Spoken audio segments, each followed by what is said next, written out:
ranting kasimbaran baik dari unsur suriah, unsur tanfidiyah,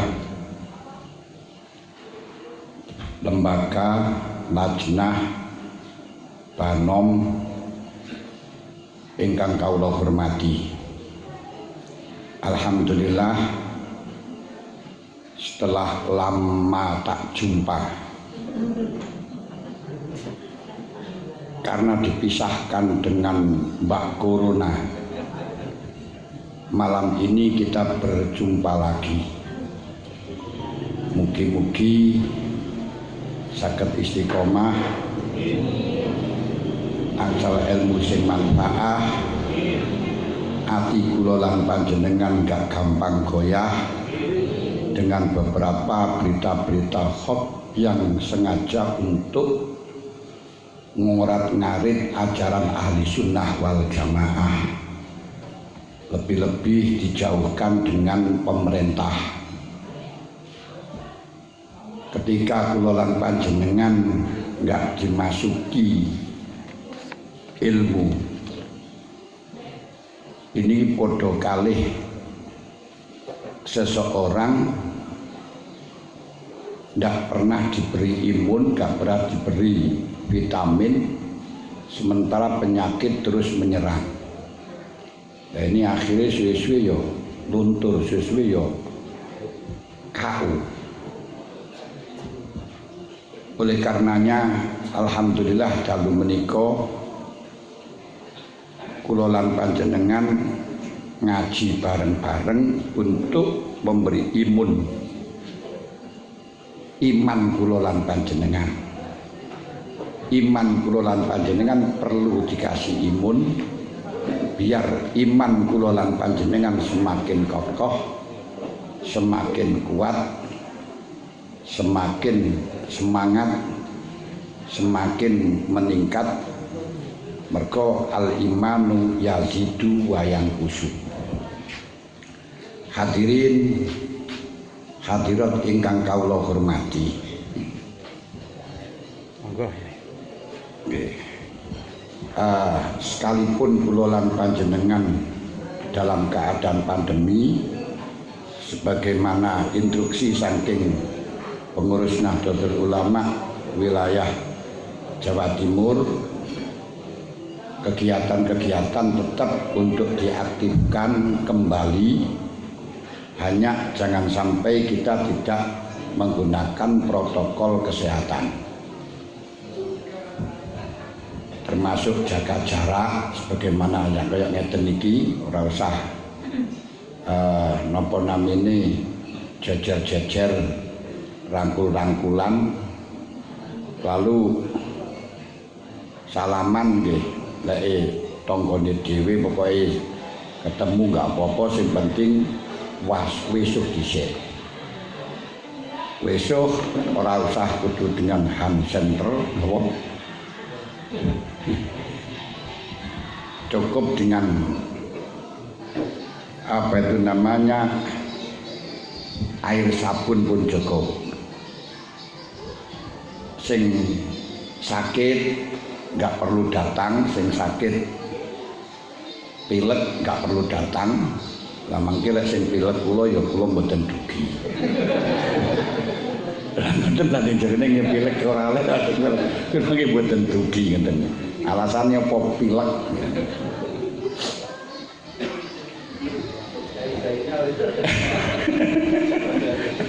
Lah nggih. Cuman perlu kita sampaikan untuk jaga kesehatan niki wonten program saking pemerintah niku vaksinasi. Walaupun mungkin sing biasa jelajah dateng medsos waswarane tentang vaksinasi, kemiringan-kemiringan banyak sekali. Bahkan tidak kalah pentingnya MUI sendiri malah justru menvonis vaksin napa niku jenenge but sanes sing vaksin Sinovac tapi sing niku napa AstraZeneca niku najis menurut MUI, tapi memperbolehkan karena darurat. Niki lek MUI. Ndak asisi sanes boten-boten. Saya mengikuti Fathul Masail membicarakan soal vaksin AstraZeneca sampai 3 hari dengan mendatangkan langsung dari pihak AstraZeneca, mendatangkan dari dokter ahli, Badan POM, farmasi, semuanya ikut andil berbicara. Walaupun untuk mengorek niku, untuk mengorek hakikate AstraZeneca niku sulitnya bukan main. Itu baru 3 hari bisa terkorek. Karena sama-sama tidak mau mengaku, tidak mau menjelaskan dengan secara transparan. Maka hasil jawaban antara PB dengan PW sama-sama diperbolehkan, tapi di dalam kronologi penjawaban berbeda. Kenapa? Jawa Timur namun melihat dari proses akhirnya saja. Kalau dari PB melihat dari awal. Berkali-kali bertemu dengan perusahaan AstraZeneca. AstraZeneca itu bukan nama vaksin, Bu. Itu nama perusahaan. Jadi vaksin perusahaan pabrik AstraZeneca yang itu produk beberapa obat-obatan yang beraneka ragam, diantaranya vaksin. Niki kula jelasaken supados panjenengan boten mamang, boten ragu untuk mengikuti program vaksin dan bagaimana mengikuti hukumnya mengikuti program vaksin nanti saya sebutkan. Kalau dari AstraZeneca, vaksin yang dikelola oleh AstraZeneca itu tidak mengandung unsur hewani sama sekali. Semuanya dari nabati, termasuk tepung, nutrisi, hanya semacam itu yang dipakai oleh AstraZeneca. Cuma bahan yang dikelola oleh AstraZeneca itu yang namanya Selhop 293 itu berupa kayak gampangan jamur, lecoro gampangan saniki jamur. Nah, jamur yang dibeli dari pabrik yang waktu niku AstraZeneca nggak mau menjelaskan, nah itu prosesnya di dalam pabrik itu bagaimana, karena dia tidak punya hak, sebab perusahaan lain yang tahu AstraZeneca niku membeli Selhop 293 niku sistem kayak jamur atau enzim yang dijadikan bahan, dicampur dengan air yang begitu banyak dan dicampur dengan nutrisi, terus bahan-bahan nabati sehingga menjadi vaksin. Nah ini kalau sudah seperti ini gak ada masalah sama sekali dengan urusan AstraZeneca. Hanya saja Selhop 293 yang didapatkan ini prosesnya bagaimana? Nah ini sanes perusahaan AstraZeneca ini hasil membeli. Niku untuk produk enzim atau sekilas gampangan mungkin ini karena ini jamur ngoten niku yang akan menjadi bahan ini niku dikeluarkan dengan menggunakan tripsin babi. Jadi ada tripsin babi yang sehingga pernah sentuhan dengan tripsin babi, tapi tidak ada bahan dari babi sama sekali.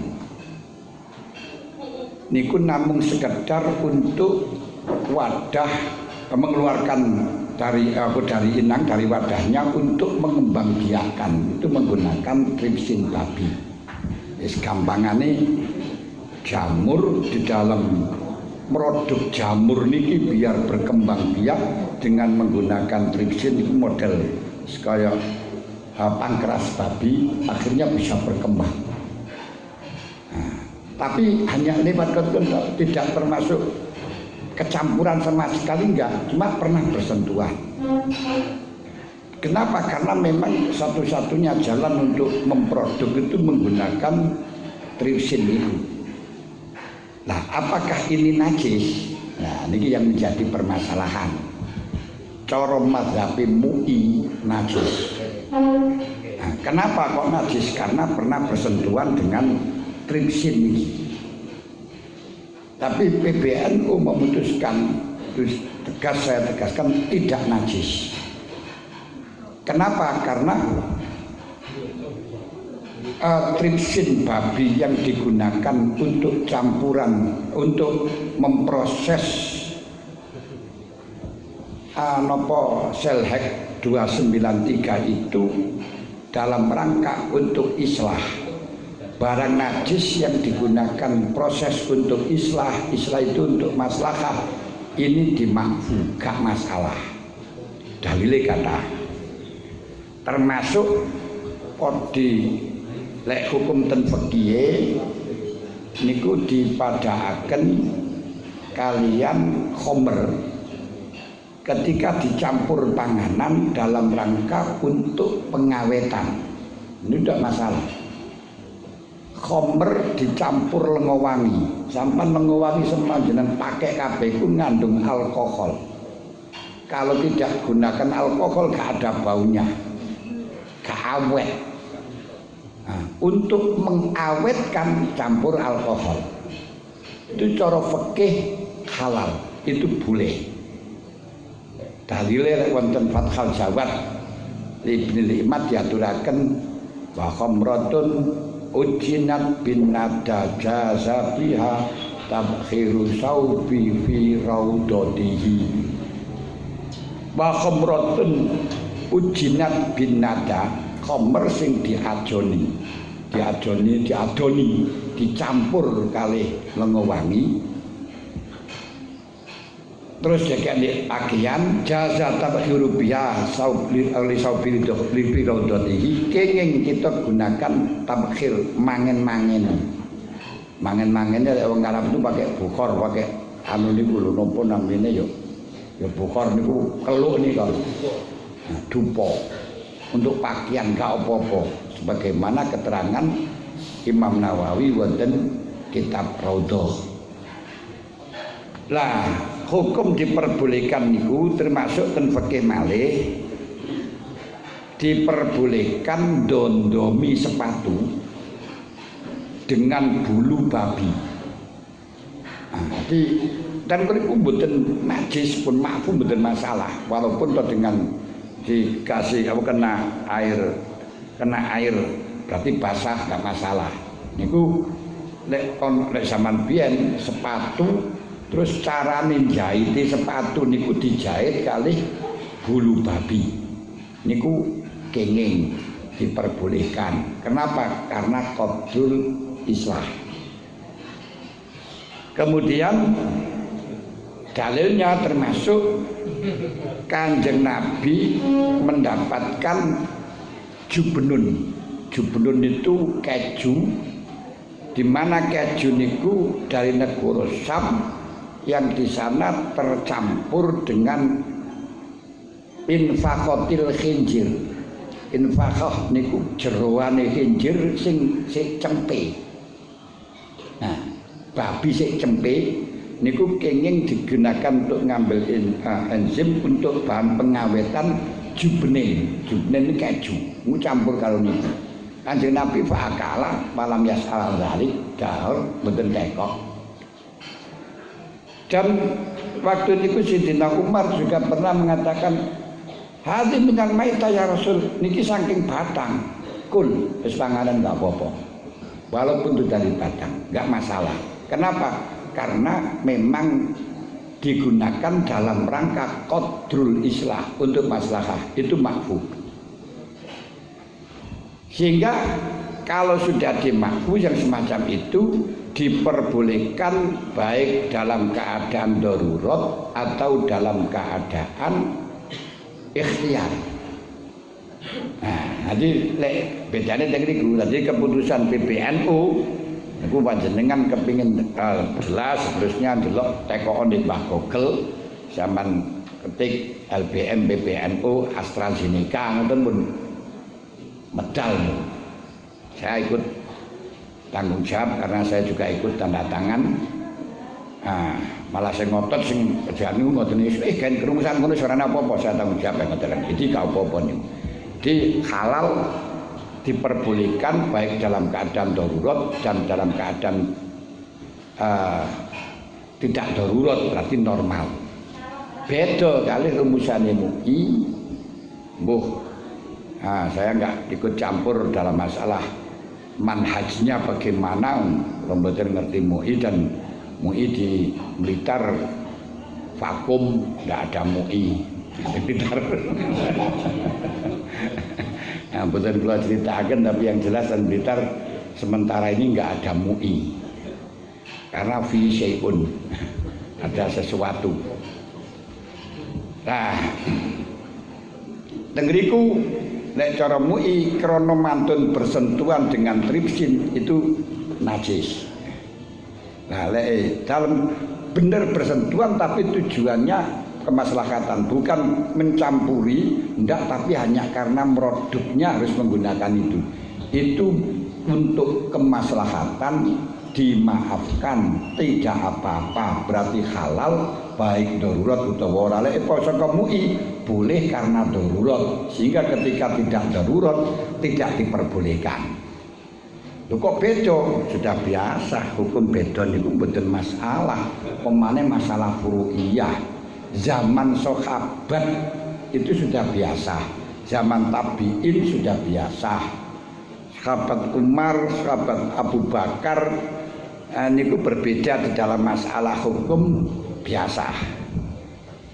Ketika Sayyidina Umar niku lek salat takbir niku bawanter Allahu Akbar, sehingga kan Sayyidina Umar takbir niku masyarakat keluar dikira ada komando perang. Oleh Allahu Akbar biyen niku mangandu perang. Lek Sayyidina Abu Bakar mboten. Sayyidina Abu Bakar niku lek salat niku lumpirih sampai mboten mireng. Nah, niku ketika dialog Abu Bakar dawuh latan uman asomah. Sampean niku ndonga manggil orang manggil nanggih lajeng budek ora usah banter-banter. Ya jare Sayyidina Umar, wong salat sing semangat aja kaya lembrek ora ana suarane ngoten. Sedeng lapor dateng Kanjeng Nabi yang jawaban saking Allah, wala tajhar bi sholatika wala tukhafit biha wabtaghi baina dzalika sabila. Wis ora usah banter-banter, ya aja alon-alon sing sedeng-sedeng ae.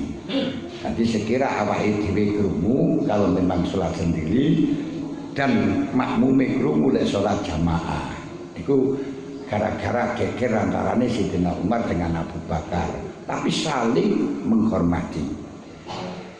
Sholat witir niku lek Sayyidina Umar senengane akhir mantun sari terus witir ten akhir. Lek Abu Bakar mboten. Saderenge sari witir piye. Nah, niku nggih geger.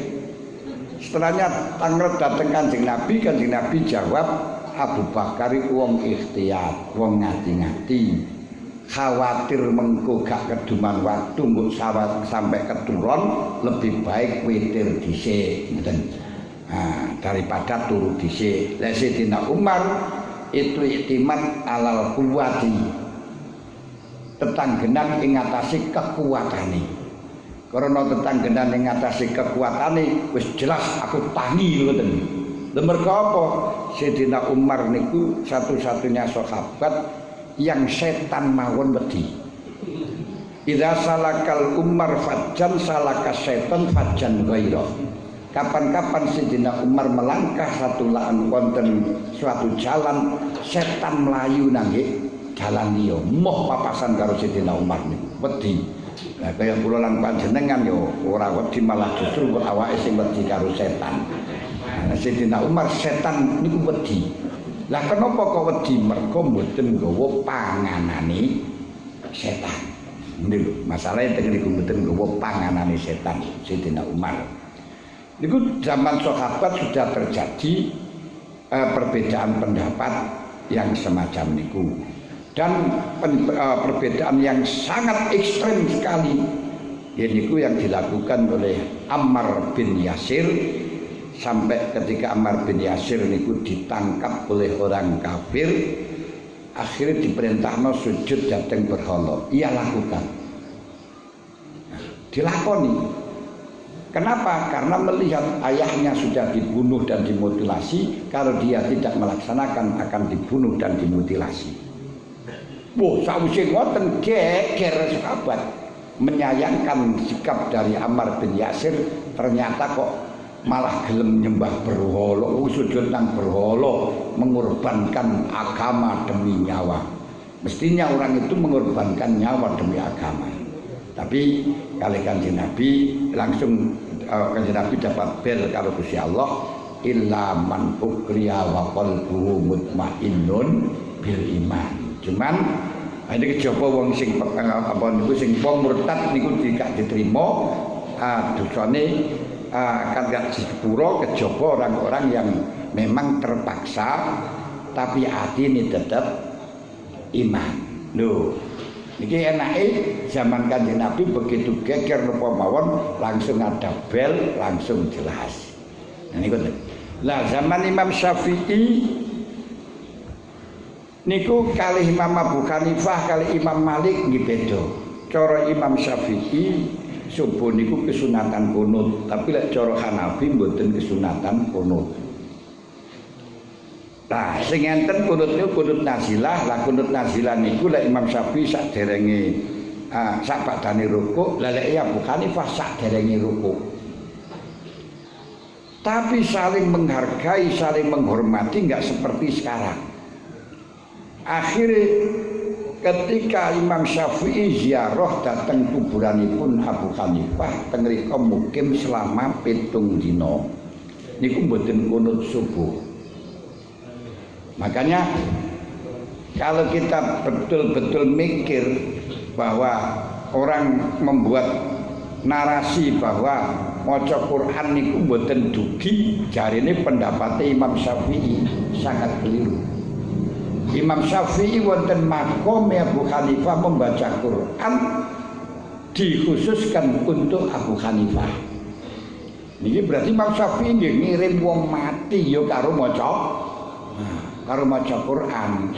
Tidak hanya dengan pemahaman-pemahaman yang kemudian narasi yang akhirnya sebarluaskan bahwa Imam Syafi'i saja mengatakan tidak bisa usul baca Quran. Lek gak dikhususno yo ora iso teko kecuali di tempat kediaman makom di kuburane niku walaupun gak dikhususno niku saged teko karena masuk di dalam pendapat majtama qaumun fi majlisin yadhkurunallah illa hafatkumul malaikatu wa ghasyatkumur rahmah wa tanazzala alaihimus sakinah. Setiap ada golongan kumpul dalam satu majlis untuk maca zikir termasuk Quran niku a'la zikri afdhalu zikri niku Al-Qur'an.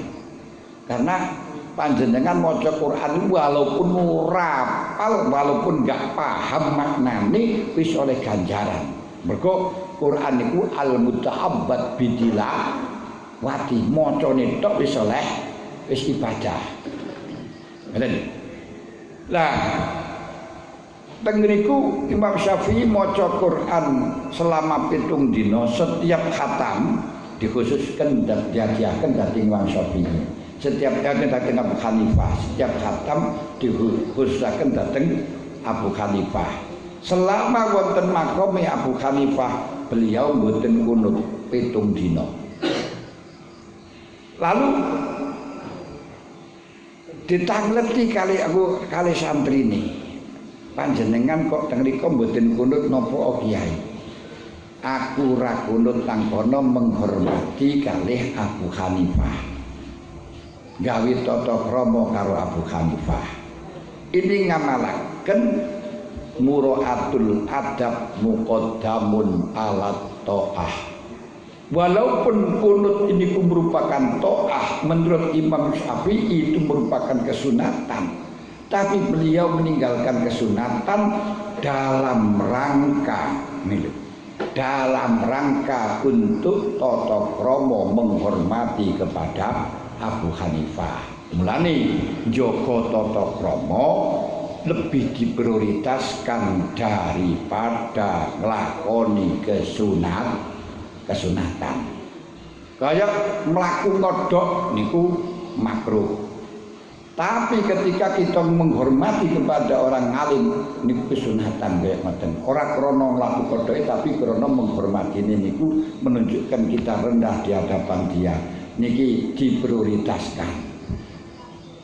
Banyak. Nah, termasuk jaga adab lebih diprioritaskan daripada napa niku kesunatan, daripada perintah. Muraatul adab muqaddamun ala ta'ah. Kanjeng Nabi Muhammad sallallahu alaihi wasallam niku wekdal rawuh ketemu kali sahabat Hisan. Terus sahabat Hisan niku penyanyi, ahli syair, langsung menembangkan syair. Qiyamil azizi alayya fardun wa tarkul fardi ma huwa bimustaqimi. Ajibtu liman lahu aqlun wa fahmu yarul jamala wala yaqumu. Beliau sahabat Hisan niku ngadeg, langsung berdiri dengan mengatakan, berdiri saya karena kedatangan orang mulia, hukumnya fardu, meninggalkan fardu berarti tidak jejeg kelakuani. Saya heran dengan orang yang punya akal dan pemahaman, yarul jamala wala yaqumu, wong mulia kok orang ngadeg hanya gara-gara didhawuhi Kanjeng Nabi, la taqumu li kama yaqumul ajam. Kanjeng Nabi dawuh ojo ngadeg lek ana aku kaya ngadege wong ajam. Kanjeng Nabi dawuh kaya ngoten niku mengungkapkan rasa tawaduknya. Beliau tidak pernah menginginkan dihormati, tidak bangga dengan dihormati. Tapi ketika sahabat Hisan menghormati, Kanjeng Nabi juga diam, ikrar. Nah ini kenapa? Karena memang seharusnya sahabat Hisan menghormati. Ini kita jamakkan. Pada kali tamu jangan sampai merepotkan pada yang punya rumah. Tekoni minum nopo mboten usah minum pun pokok dijagongi mawon pun sae. Pun kula alhamdulillah kepanggih niku pun seneng, mboten usah repot-repot. Lah iki lek terus sing duwe tamu alhamdulillah wangi kanu gak gelem direpot-repot ya wis gak sakai apa-apa. Ini kan ya gak benetan punya. Lah sing duwe tamu nggih mestine ya kudu perasaan. Nah demikian pula ngoten Kanjeng Nabi dawuh ojo ngadeg lek ketemu aku, tapi ojo terus kula lan panjangan wah Kanjeng Nabi wah gelem dihormati, akhirnya enggak dihormati niku wong ajib tuliman lahu aqlun wa fahmun ya rajamala wala yaqumu. Apalagi perkara niku mboten sunat. Termasuk nggih nuwun sewu kaya jobah niku mboten sunat. Jobah niku mboten sunat, jobah niku pakaian yang menjadi adati wong Arab. Lho lek kula lan panjenengan jaga tata krama juga adab teng mriki adabe teng mriki dos pundi nang kene ora usah coba wis klambenan buate wis kopian ngoten niku. Lah iki luwih apik daripada kula lan panjenengan pakai jobah sing gawe budayane wong Arab mesti ngoten ta. Lah kula kok gawe mae kula dikeni bapane diwenehi wong jobah niku ora diinggil terus ge opo mboten kene. Nggih saestu lha kula niku jobahe kathah lek ana wong juga trijoba wis tak gawe opo terus sakekno wong niku ya sing tak kek iki sapa digawe ngoten lho. Umpamane iki ya ngeten. Kapan tak kei gawe yang gawe ya gak gelem ya ngoten niku. Dan akhirnya ya wis ngoten niku tok lan niki lho dinane.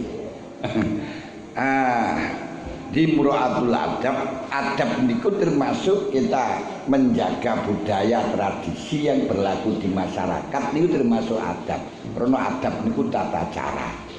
Tata cara niku cocok karo syariat, cocok karo napa niku namanya uruf akal niku maknane pantes lho teng niki.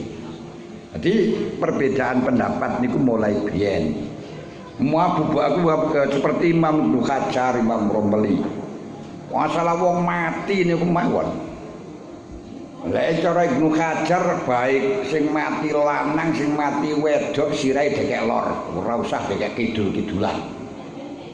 Cara Imam Romli ora lek sing lanang iku dekek kidul lek sing wedok dekek lor gitu lho ya. Lho niku bagaimana kok iso ngoten krana Kanjeng Nabi krana dipadhakaken arti tunzalul mayit manzilatal imam. Wong mati niku lek disolati didudukno seperti imam. Lek imam niku imam lanang jamaah wong lanang padha lanang itu jejer rada mundur titik. Lho karena jejer rada mundur titik akhirnya das pundi Imam Rombeli berpendapat sirai dekek kidul dan jejer kepalane ini akhirnya ngadep nang mayit ngoten. Lah Ibnu Hajar ora Ibnu Hajar sirai dekek lor tanggah lek salat yo sak lori sirah ngoten. Jadi cara ngeten iki kan mayit di sirah teng mriki terus nyolati teng mriki kan lori sirah tenan lori meja ngoten anune. Iku cara Ibnu Hajar. Lah sehingga sampai Amalia saniki lek wong Mesir ya melok apa yang dilakukan oleh Imam Rombeli karena pendapat dari putra daerah. Lah lek cara wong Yaman modele ya kaya Ibnu Hajar karena ya putra daerah sehingga baik niku wong lanang wong wedok silahe dekek lor. Lah Imam Rombeli cara wong Mesir ora lek wedok dekek kidul sirahe lek wong lanang dekek lor ngoten niku lek aku niru lek wong lanang dekek kidul lek wong wedok dekek lor. Lah kita roh kaya ngeten penyebabe gak masalah lek kula dekek lor yo ben ya saya kula tekan basiran endi lor kidul yo lek nyolati yo pakai tetep kono lek lor yo mangke lore ngoten mawon penak tenan. Lah niki sing kadang rame niku mergo gak pati duwe ilmu. Mulane kasirul ilmi qalilul ingkar qalilul ilmi kasirul ingkar. Wong lek ilmune sethithik gampang nyalahno, lek ilmune akeh gak gampang sethithik oleh nyalahno. Muga ya kono ya ono dalane iki ya nek dalane kok ten lho. Nah, di perbedaan-perbedaan yang semacam itu sudah terjadi. Mulane AstraZeneca niku yo berbeda. Nah, cuma lek MUI ya gak apa MUI itu siapa? Mbuh kula niku kadang-kadang tekok MUI ku sapa? Bentuke apa niku yo mboten paham terus makili sapa niku yo. Mboten paham. Lek mati-makili organisasi yo gak pernah ada hubungan dengan organisasi. Ngangkat sak karepe dhewe lho ya. Jadi piye? Ya niku bentukane Pak Harto, kenang-kenangane Pak Harto. Mulane lek kalih Mbah Gus Dur, Gus kan buyarno ae, marano kisruh MUI niku tenan ya. Buyarno ae dene gak usah MUI-MUIan. Kenapa? Tidak model khilafah. MUI niku model khilafah. Kenapa kok diarani model khilafah? Pemerintah akan ngatur urusan agama. Pemerintah tidak punya hak ngatur di dalam urusan agama, tapi pemerintah harus melindungi agama. Ini konsep Islam kebangsaan. Beda kali model khilafah. Model khilafah itu model diktator, model Pak Harto itu model khilafah. Mulane mereka-mereka yang musuh khilafah itu akan mengembalikan kaya zaman Pak Harto ngoten nika. Niku diantarane seperti HTI. Yo, diktator manjang. Karena orang satu mempunyai kekuasaan yang absolut, yang mutlak kalau khilafah. Nah, perlu kita ketahui di dalam mengatur masyarakat, di dalam mengatur manusia untuk menuju jalan yang benar, jalan yang lurus, niku ada empat golongan. Satu, model khilafah nubuwah. Lulek khilafah nubuwah niku model khilafah nubuwah, tapi namun 30 tahun setelahnya Kanjeng Nabi pun boten enten. Itu punya hak itu man lahu riyasatun amatun fid dunya wal akhirah. Punya hak itu ngurus dalam urusan agama dan urusan dunia. Semuanya haknya khalifah, haknya Nabi. Lah kenapa? Krono konsepnya semuanya berdasarkan wahyu. Yo penak ngoten segala macam aku langsung dibel pakai wahyu. Niku lek khilafah nubuwah. Jadi khilafah nubuwah niku kekuasaannya kepada seluruh manusia yang ada, baik lahir dan batin. Urusan hubungan sosial, urusan hablum minallah, hablum minannas punya hak itu. Tapi itu sudah habis zaman dulu, setelahnya hilangnya setelahnya selesainya Umar bin Abdul Aziz pun benar-benar. Ya enek Umayyah tapi hanya khilafah namanya saja, tapi sudah tidak berbentuk khilafah, sudah merupakan kerajaan. Kemudian kalau sudah tidak ada khilafah, modelnya dibagi. Yang kedua yaitu umaro. Umaro itu punya hak di dalam ngurusi semua masyarakat, kecil besar, korek korak, kiai, santri, bakul tomat, pak camat, bakul es, kabeh niki hak pemerintah, kewajiban kekuasaan pemerintah untuk ngatur, tapi ngatur di dalam urusan lahir saja. Nah, tidak boleh ngatur di dalam urusan agama. Makanya tidak boleh mengharamkan ziarah kubur, mengatakan ini aliran sesat, tidak boleh urusan pemerintah. Nah, sampai ngurusin tengkur itu belain niku nggih. Nah, ini yang banyak sekali yang menuntut ke sana, akhirnya bahwa pentung sih nggak cocok aliran sesat dipentungi barang. Nah ini nanti definisi sesat itu di mana? Akhirnya kita juga bisa disesatkan, akhirnya sudah dipentungi pisan niku nanti yang itu. Nah itu. Nah kalau yang ketiga gini ku urusan siasati ulama alladzina hum warasatul anbiya.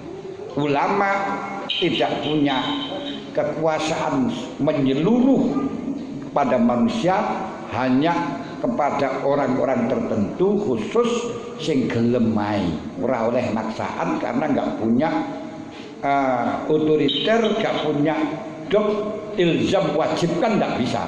Ya ini wajibno sapa ya ora iso. Fatwanya juga enggak harus diambil. Bisa berfatwa tapi enggak bisa diambil. Yang bisa diambil kalau sudah dijadikan rumusan negara. Nek enggak yo ya biarin mboten mawon. Lah kiai niku kepada orang yang khusus sing diurusi, tapi bidang batin urusan agama tok, tapi gak bisa mewajibkan orang harus iki harus ini, tidak bisa. Jadi kita harus paham yang semacam ini. Sing kula ngertosi sing paham dalam masalah niki niku Gus Dur, wah luar biasa. Tapi nggih sing gak paham sing kekiaian diri, wah itu bertentangan gak cocok karo agama. bicara niku urusan kiai apa urusan negara tinggal niku hukum negara apa hukum agama. Ngoten. Tapi gak boleh melanggar agama. Nih. Nah, gak boleh melanggar agama. Sing keempat yaiku golongane buat, penyuluh, penceramah niku hanya kepada orang awam tok, mulane ya sing nyuwun lucu-lucu ngono kae, tapi khusus urusan batine wong awam.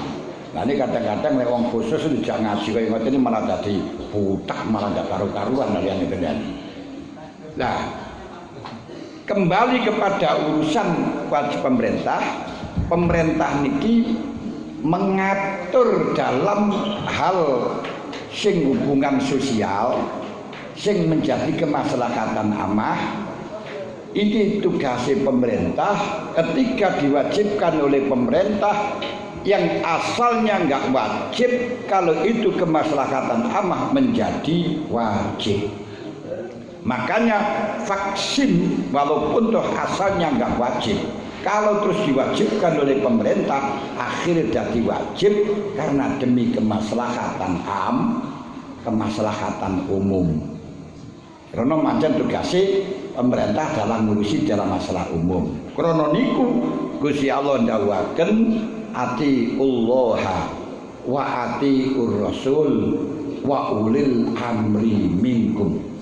Kenapa sudah ada atiullah kok si enek atiur rasul, kok si enek wa ati ulil amri minkum? Padahal ngene kasih enggak pernah sing cocok karo Gusti Allah, cocok karo Rasul, enggak.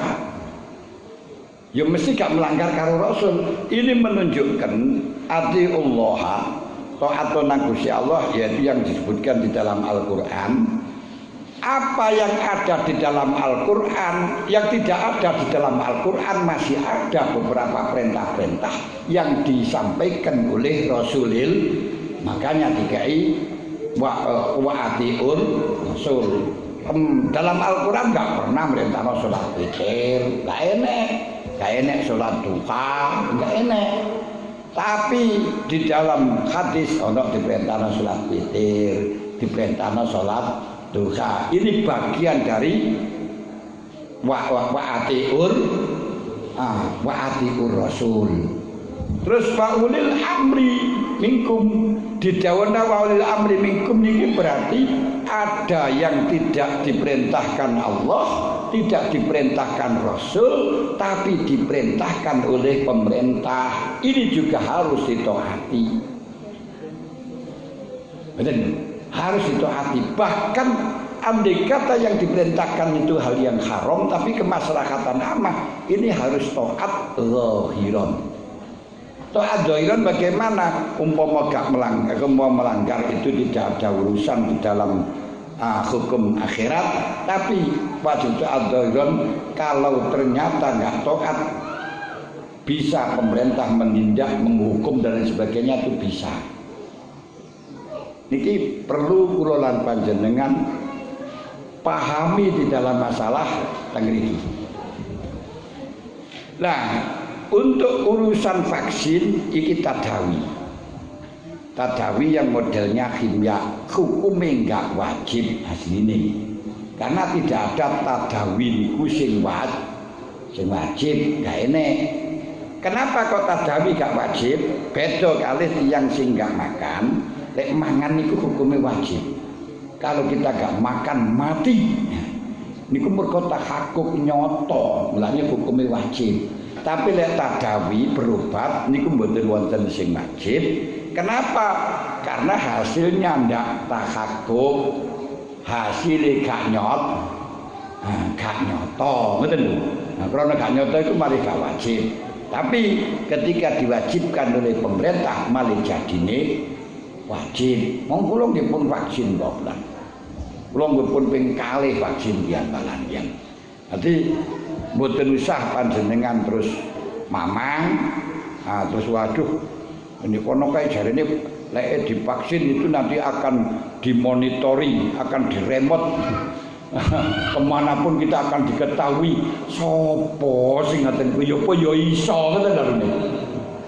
niku mustahil. Orang kan repot wong sakniki mboten saged. Mboten niku berita hoax kabeh. Berita hoax. Masya Allah. Termasuk saniki sing rame malih berita hoax niku tentang haji. Haji niku pancen jatah dari aku sampai bulan Mei habis niku pemerintah Saudi belum menentukan kota selain Makkah, selain Arab. Tapi berita yang mboten jawab pancen untuk menjatuhkan menteri agama dari golongan kita begitu dintekno menteri agama. Mergo Indonesia ketika ijazah mergo gak mampu untuk nyewa cepet-cepet. Astagfirullahaladzim. Terus kena duitnya digawe infrastruktur. Nah, kayak bangun buat jalan tol. Ya Allah. Duh. Lesan-lesan sing landhep-landhep kaya ngoten niku terus aja panjenengan share. Lane inja akum fasikun binabain fatabayanu. Antusi bako mampi jalatin fatus biku alama fa'altum nadimin berita-berita hoax berita goroh. Nanti yang nyebarno berita goroh kaya ngoten niku lek karo zina tobate angel nyebarno berita hoax. Apa mana sing gawe? Niku sik lak sampai Kanjeng Nabi dawuh al-ghibatu asaddu minaz-zina. Bahayane wong ngrasani niku lebih berat, tobaté wong ngrasani niku lebih berat daripada zina. Maaf lho, aja salah paham. Bukan berarti luwih gede daripada zina, mboten. Lek dosane gedene ya pagah gede zina. Zina niku dosa sing kelas kakap nomor 3. Nah, dosa sing paling dhuwur kelas-kelase niku kafir. Nomor 2 sing anu niku mateni wong biwari nafsin, biwari hakin. Qatlun nafsi biwari hakin membunuh orang. Nomor 3 zina. Senajan zina niku dosa sing nomor 3. Tapi karena dosa zina niki urusane asalkan suka sama suka niku hakullah, urusane nang pangeran tok. Ora enek dosa nang adami. Nek njaluk sepuro nang pangeran niku sik gampang. Krana Gusti Allah niku Maha Pengampun, mabniun alal musamahah. Aja tapi waktu tak zina njaluk sepuro. Lha niku ora iso niku. Nah, niku berarti disengaja gak iso tobat ngoten niku, mboten tenan. Jadi kalau sudah kadung zina ngoten sik kuat saged. Ati cara musamahan itu saged. Tapi kalau urusan nang adami wangel, kadang-kadang pikirane manungsa ora ngapura sampai turun pitu niku lho niki. Nah, niku lek manungsa wangel. Ketika salah nang manungsa Allah tidak akan pernah mengampuni sebelum orang yang disalahi itu mengampuni. Panjenengan menyebarkan berita hoax bohong kepada orang yang sehingga menjadi percaya. Orang yang panjenengan goroi lek gak ngapura tidak akan pernah diampuni. Apalagi goro sing sakti model medsos begitu goro sepisan gawa angin sak donya njaluk sepuro nang sapa. Ngoten. Lek dosa nang pangeran, mateni wong lek wong kafir niku sik napa niku namine dosane nang pangeran. Termasuk pokoknya wong kafir harbi termasuk kafir niku dosane nang pangeran. Niku sik tobate niku pokoknya sepenting tobat getun langsung dapat legalitas dari Allah Ta'ala. Niku kul iyan tahu yufar lahum ma qad salah. Lek kowe gelem mareni di sepuro. Seperti kasus yang terjadi dateng sinten niku jenenge Pak